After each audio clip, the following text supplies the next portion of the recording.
నమస్కారం, NS news కి స్వాగతం. నా పేరు ఉషా. ముందుగా ముఖ్యాంశాలు. తెలంగాణ ఆవిర్భావ దినోత్సవం సందర్భంగా బోరబండ పోలీస్ స్టేషన్లో నేడు ఉదయం 8 గంటలకు జాతీయ పతాకాన్ని ఆవిష్కరించారు.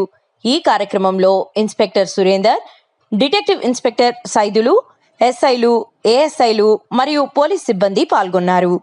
తెలంగాణ ప్రజలకు శుభాకాంక్షలు తెలియజేస్తూ శాంతి భద్రతల పరిరక్షణకు కట్టుబడి ఉంటామని అధికారులు పేర్కొన్నారు. తెలంగాణ ఫార్మేషన్ డే సందర్భంగా బోరబండ ప్రజలందరికీ శుభాకాంక్షలు. తెలంగాణ తేవడానికి ఎంతోమంది వాళ్ళ ఆత్మార్పణ చేసినారు. వాళ్ళందరికీ కూడా జోహార్లు. ఈ తెలంగాణ డెవలప్మెంట్లో పోలీస్ పాత్ర కూడా ఉంటుందని, మా యొక్క విధులు నిర్వహించి తెలంగాణకు మంచి పేరు తెస్తామని చెప్పి ఈ సందర్భంగా తెలియజేయడం జరుగుతుంది.